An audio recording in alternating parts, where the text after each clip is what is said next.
Sa pagpapatuloy ng kwento, agad na inilabas ni Lubing ang bago niyang pelikula. Hindi nagtagal, kumalat agad ang balita online na umabot raw ito sa Duban rating na 8.3. Sunod-sunod ang mga komento ng mga manunood, iba't ibang papuri, pero iisa ang laman, purong paghanga sa pelikula. May mga nagsasabing walang halong sobrang promosyon o pag-e-endorso ng mga artista, kundi tunay raw na sinseridad ang nagdala sa tagumpay nito.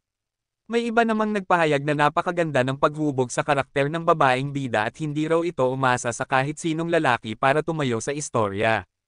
Marami rin ang pumuri kay Shi Luobing, sinasabing napakahusay raw ng performance niya at karapat-dapat siyang manalo ng Best Actress, lalo na't tinalo raw niya ang mga sikat na artista ng napakalayo. Habang abala si Lubing sa pagbabasa ng mga komento, halos mapasigaw sa tuwa ang sekretary niya nang pasok ito sa opisina at ipahayag na umabot na raw sa 100 milyon ang kinita ng pelikula sa loob lamang ng 3 araw. Tinataya pa raw itong aabot sa 1.5 bilyon. Mabilis pa nitong dinugtungan na matapos ibawas ang lahat ng gastos, platform fees, distribution at shares ng mga artista, ang netong kita ng pelikula ay nasa 300 milyon. Halos mapasayaw pa ito sa tuwa habang nagbabalita. Ngunit hindi tulad ng secretary niya, tila walang gaanong emosyon ang reaksyon ni Lubing. Saglit lang nitong sinabing mabuti raw at maganda naman ang resulta. Dahil doon, napakunot noo ang secretary at agad na nagtanong kung bakit parang hindi raw siya ganoon kasaya gayong napakalaking tagumpay nito. Dito na nagbuntong hininga si Lubing at ipinaliwanag na may kaibigan daw siyang babae na nakilala ang isang lalaki. Ayon sa kanya, napakalaki raw ng naitulong ng lalaking ito sa kaibigan niya, tulong na hindi raw masukat sa pera. Gusto raw nitong magpasalamat ng taimtim, pero hindi raw nito alam kung paano. Pakiramdam daw ng kaibigan niya ay hindi kayang maipakita ng ordinaryong regalo o simpleng pagkain ang tunay na bigat ng pasasalamat niya, na hindi raw kayang tumbasan kahit isang maliit na bahagi ng utang na loob niya. Napaungol ng mahina ang secretary at nagtanong kung gaano raw kalaki ang tulong ng lalaking tinutukoy niya. Sagot naman ni Lubing na hindi raw iyon basta tulong na kaya lang ilisto o sukatin, napakalaki raw at hindi kayang tumbasan. Dahil dito, nagbigay ng payo ang secretary na kung ganoon daw ang sitwasyon, mas mabuti sigurong alamin kung ano raw ba ang pinakagusto ng taong iyon. Ayon pa sa kanya, mas matimbang minsan ang Reg Along pinaghirapan at iniikma sa kagustuhan ng tao kaysa sa kahit anong mamahaling bagay. Biglang natigilan si Lubing sa sinabi nito. Paulit-ulit niyang iniisip ang linyang kung ano raw ang pinakagusto ng tao, at kasabay nito ay bumalik sa isip niya ang suot niya noong binuksan niya ang pinto para sa ating bida, naalala niyang medyo revealing iyon. Napahawang ang bibig niya nang mapagtanto na baka nakapagbigay siya ng maling impresyon. Nahihiya niyang naisip kung baka akalain raw ng ating bida na ganoon siyang klase ng babae. Dahil dito, napangusap siya sa sarili at sinabing kailangan raw niyang baguhin ang impresyong iyon. Pagdating niya sa apartment, nag-text siya sa ating bida. Ipinabatid niyang naging malaking hit ang Shaozin, at maaari na silang magsimula sa profit sharing. Nagpatulong pa siya rito sa pagpili ng susunod niyang script at tinanong kung available raw ba itong dumaan. Agad namang sumagot ang ating bida at nagpaabot ng pagbati. Sinabi pa nitong pupunta raw siya agad para pag-usapan ang lahat. Pagdating ng ating bida sa room 306, kumakatok na siya sa pinto habang naglalaro sa isip ng bida ang matinding tuwa. Hindi raw siya makapaniwala na may profit sharing talaga, unang pagkakataon raw ito na kumita siya ng hindi umaasa sa cashback ng system kahit gaano kalaki ang ginastos niya para sa mga counterattack goals. At higit pa sa pera, hindi niya maiwasang mapangiti habang iniisip na may kasamang dinner raw ito kasama ang isang magandang babae. Para raw sa kanya, sobrang ayos noon. Sobrang ayos. Habang sa labas ng pinto si Linzin, hindi niya maiwasang mag-imagine ng kung ano raw ang maaaring mangyari kapag nagkaharap silang muli ni Lubing. Sa isip niya, lumitaw ang imahe ng dalaga, nakasuot ng sexing damit tulad ng huli nilang pagkikita, habang biro pa raw nitong tanong sa kanya kung alin ang uunahin, ang hapunan ba o siya.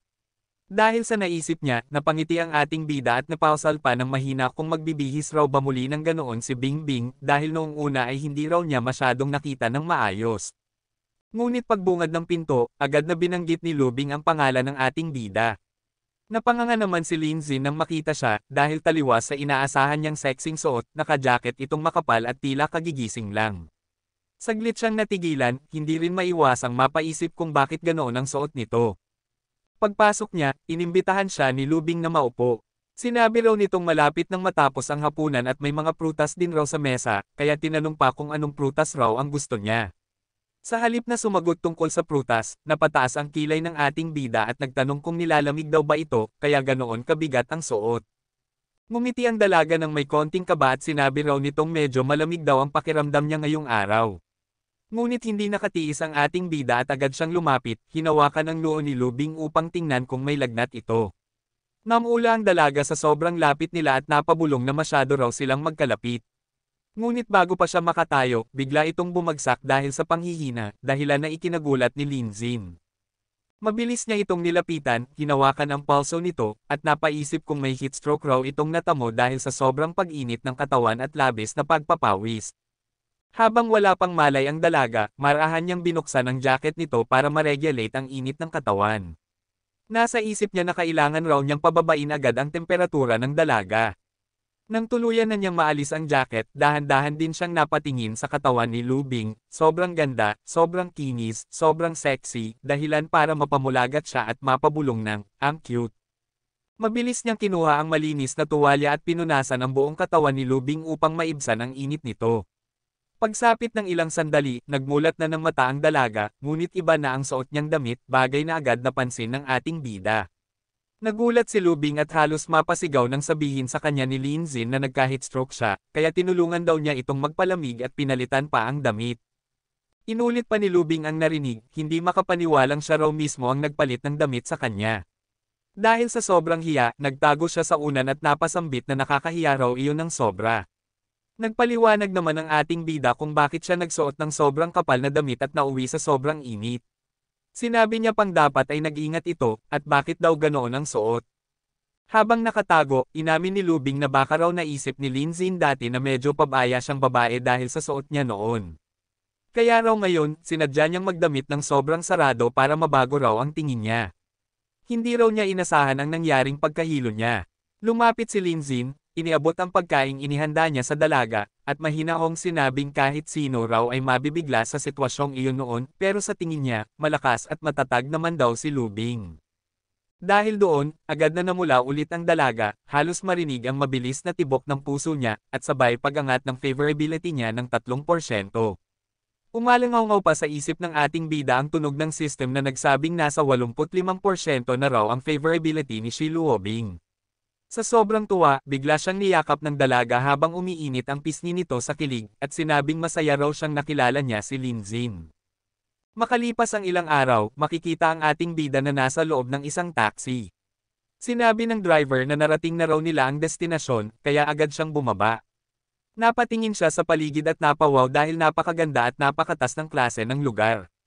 Kinuha niya ang phone niya at nag-chat sa kausap niyang si Mrs. Yanbao, sinasabing nandito na raw siya kung saan sila magkikita sa convo nila kanina.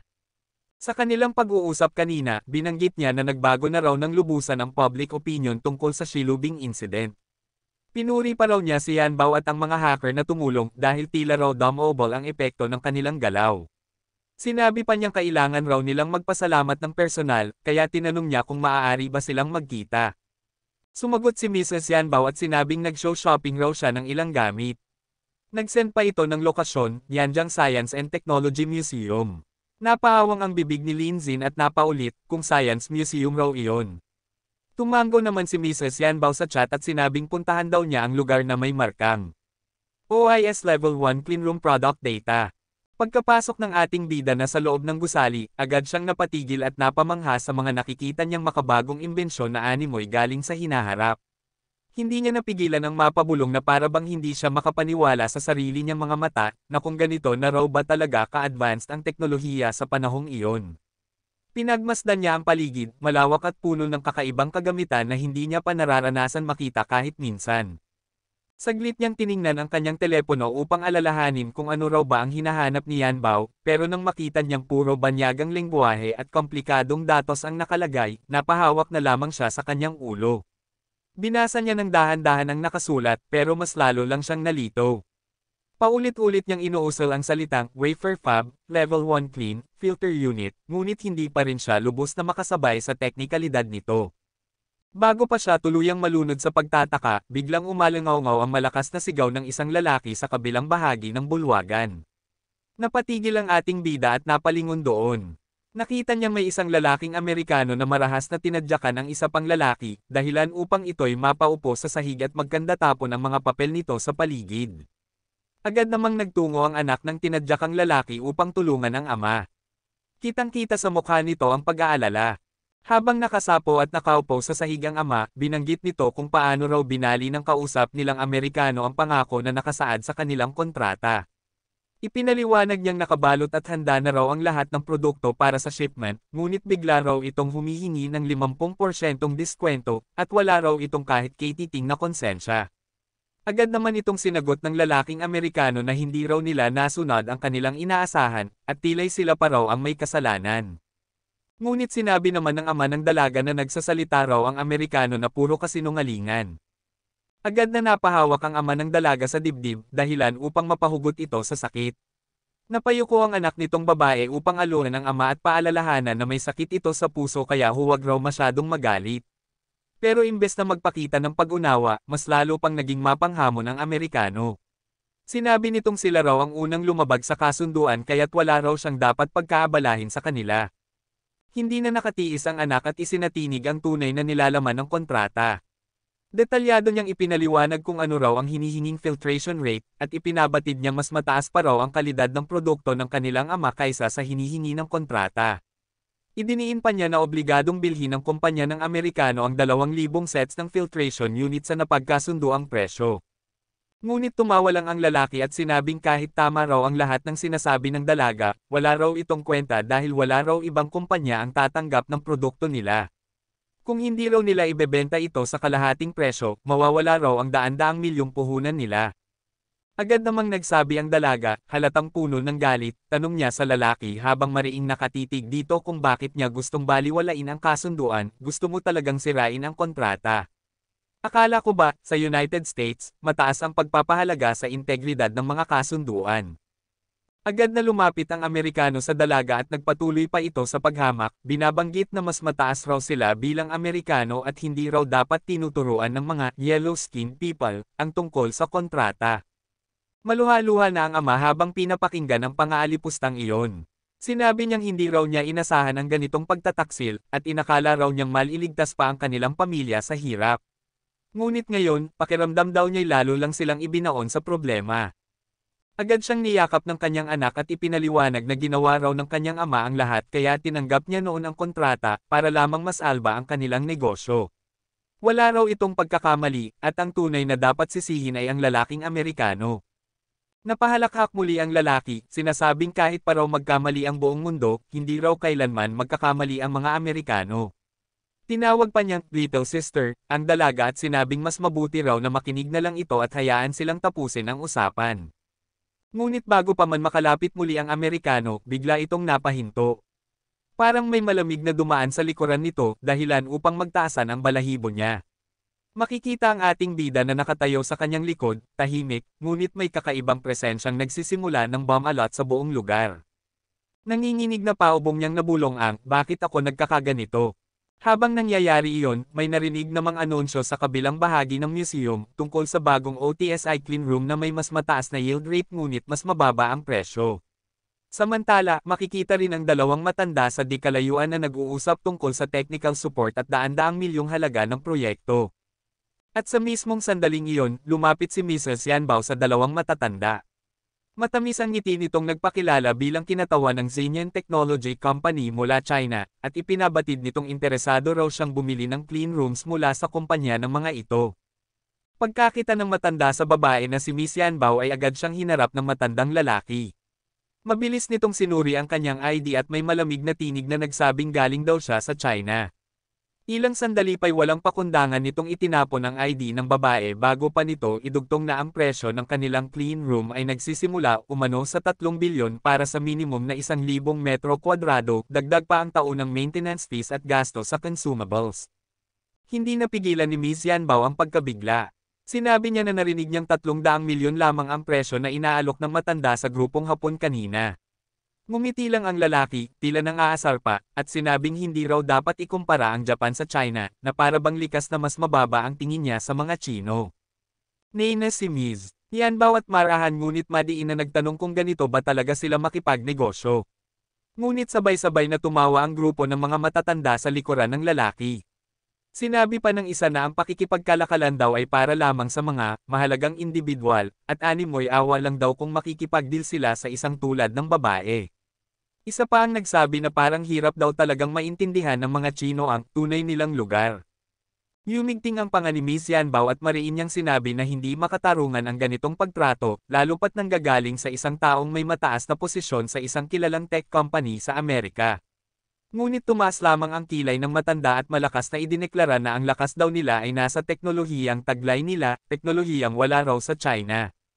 Nagpatuloy ang pangungutya ng ilan sa mga taga-grupo, sinasabing hindi raw dapat makipagnegosyo ang isang babae na parang lalaki, at mabuti pang ipadala niya ang kanyang asawa upang makipag-usap.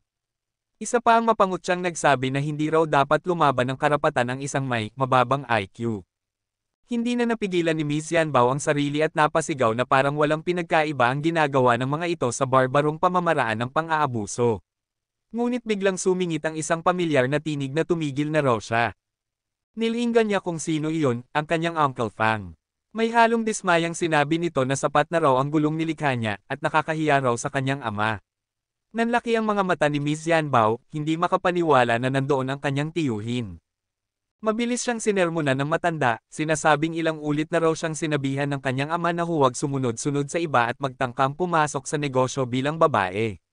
Ayon dito, hindi raw iyon isang bagay na kaya niyang pasukin. Ngunit tumayo si Miss Yanbao at walang takot na itinuro ang mga bastos na lalaki. Sinabi niyang malinaw na tina-target sila bilang mga Chino at sadyang tinaasan ang presyo para lamang pahirapan sila. Ngunit hindi nakinig ang kanyang tiyuhin. Sa halip, sinisipa niya ang babae at sinabing kasalanan pa rin ito kung bakit siya nandoon. Idinagdag pa nitong hindi raw makasasabay ang China sa Estados Unidos, kulang sa pera, kulang sa teknolohiya, habang pinapakita ang mga couple na tuwang-tuwa habang tinitignan siya ng napakababa. Tila hindi iyon sapat para sa mga yabang ng grupo. Patuloy silang nagtawanan, ipinagyayabang ang mahigit 2,000 patent ng kumpanya ni Miss Addison at tinatanong kung ano raw ba ang meron ng China na may kukumpara doon. Habang nagsasalita ang kanyang tiyuhin, hinailan niya si Miss Yanbao palabas, pilit siyang pinagwawala ng laban. Ngunit bago pa man siya tuluyang maalis, may biglang tumama sa ulo ng kanyang tiyuhin, isang drone na bumagsak mula sa itaas. Napaigtad ang matanda at napahawak sa ulo nito at bumagsak. Nang lingunin nila kung sino ang may hawak ng controller, nakita nilang paparating ang ating bida, kalmado, mahinahon, at tila hindi apektado sa kaguluhan. Dahan-dahan itong naglakad palapit habang sinasabi na para bang wala lang, na sira talaga ang mga drone mula Japan, bigla na lang nawawala ng control. Pagkatapos ay basta na lang itinapon ng bida ang controller at nagkunwaring nag-aalala na baka raw may matamaan ang bagay na iyon. Buti na lang daw at basura lang ang tinamaan. Hindi makapagsalita si Miss Yanbao, nakatitig lamang siya habang palapit ng palapit ang bida na ngayon ay nakaharap na sa mga matanda.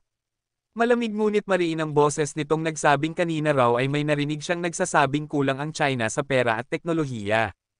Ako iyon, sagot ng matandang kupal lalaki. Kung may tutol ka, sabihin mo na.